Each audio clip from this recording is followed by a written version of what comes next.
Hello दोस्तों, welcome back to my channel PCM classes में आपका स्वागत है। तो दोस्तों आज का जो आपका वीडियो होगा वो होगा चैप्टर 3, ठीक है, मेटल्स एंड नॉन मेटल, धातु और अधातु, जो कि सारे के सारे एनसीईआरटी के लेवल के मैं प्रश्न बताऊंगा। और इस वीडियो में आपको पूरा का पूरा सिलेबस कंप्लीट किया जाएगा चैप्टर 3 का।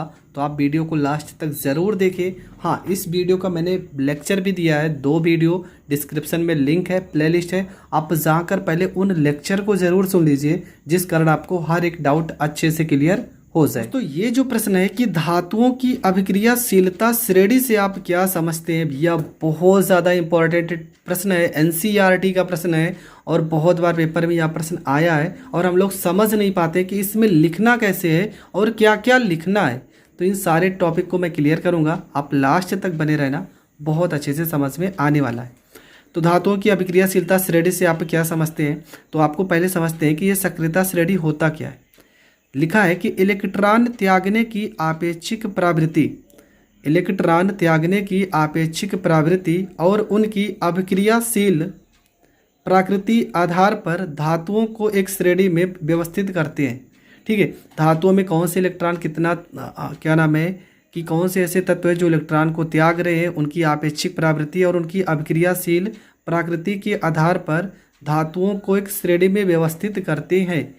यह श्रेणी धातुओं की सक्रियता श्रेणी कहलाती है, या तो इसको अभिक्रियाशीलता श्रेणी भी कहते हैं। तो ये आपको डिफिनेशन पता होना चाहिए कि इलेक्ट्रॉन त्यागने की आपेक्षिक प्रवृत्ति और उनकी अभिक्रियाशीलता प्रकृति आधार पर धातुओं को एक श्रेणी में व्यवस्थित करते हैं। यह श्रेणी धातुओं की सक्रियता श्रेणी या अभिक्रियाशीलता श्रेणी कहलाती है। तो लिखेंगे वे धातुएं जो हाइड्रोजन से ऊपर है स्थित है उन्हें क्या कहते हैं, सक्रिय धातुएं। जो हाइड्रोजन से ऊपर स्थित है उन्हें सक्रिय धातुएं कहते हैं, और जो हाइड्रोजन से नीचे स्थित है उन्हें अक्रिय धातुएं कहते हैं। सक्रिय धातुएं का मतलब ये होता है कि ये बहुत अधिक सक्रिय धातुएं होती हैं, और अक्रिय धातुओं का मतलब ये होता है कि ये बहुत कम सक्रिय धातुएं होती हैं। इन दोनों टॉपिक को पहले आपको क्लियर करना है, क्योंकि 1 या 2 नंबर में आएंगे, तो बस आपको इतना ही लिखना है।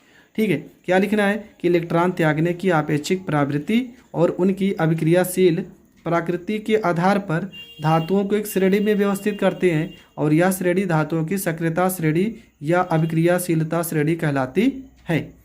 फिर लिखना है कि वे धातुएं जो हाइड्रोजन से ऊपर स्थित है सक्रिय धातुएं KNaCl, तथा वे धातुएं जो हाइड्रोजन से नीचे स्थित है अक्रिय धातुएं कम सक्रिय धातुएं कहलाती हैं। अब हम समझते हैं कि आखिर वो श्रेणी बनी कैसे। तो ये आपकी श्रेणी है, और आपको जैसे मैंने लिखा है ना सेम पेपर में आपको ऐसे लिखना है।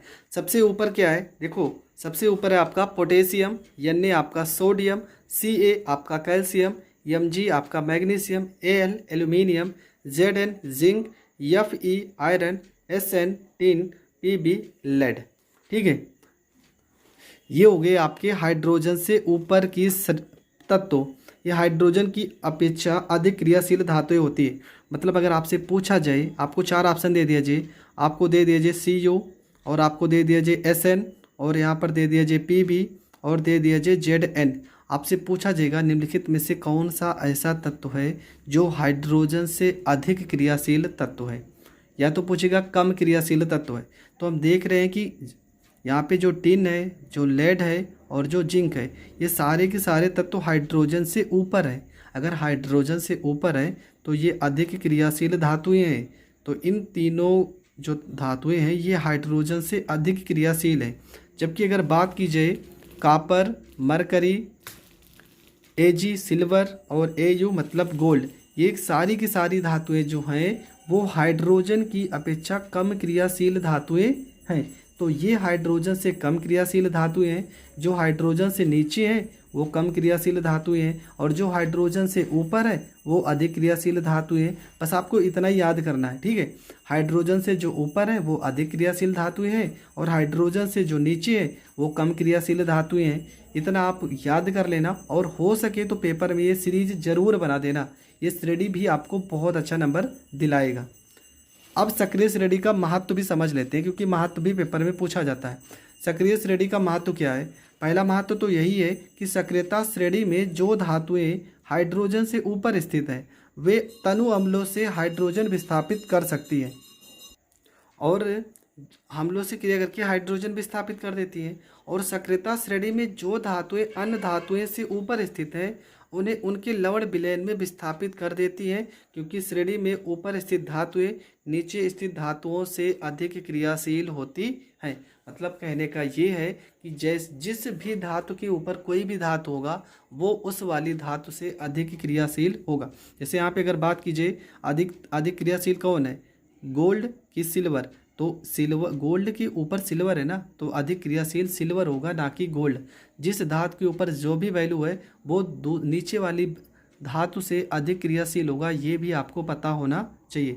तो सक्रियता श्रेणी का महत्व में बस आपको इतना ही लिखना है कि सक्रियता श्रेणी में जो धातुएं हाइड्रोजन से ऊपर स्थित हैं वे तनु अम्लों से हाइड्रोजन विस्थापित कर सकती हैं, और सक्रियता श्रेणी में जो धातुएं अन्य धातुएं से ऊपर स्थित होती हैं उन्हें उनके लवण विलयन में विस्थापित कर देते हैं, क्योंकि श्रेणी में ऊपर स्थित धातुएं नीचे स्थित धातुओं से अधिक क्रियाशील होती है। तो ये भी आपको बहुत अच्छे से पता होना चाहिए। तो सक्रियता श्रेणी में बस आपको इतना ही लिखना है और आपको पूरे के पूरे 3 नंबर मिल जाएंगे।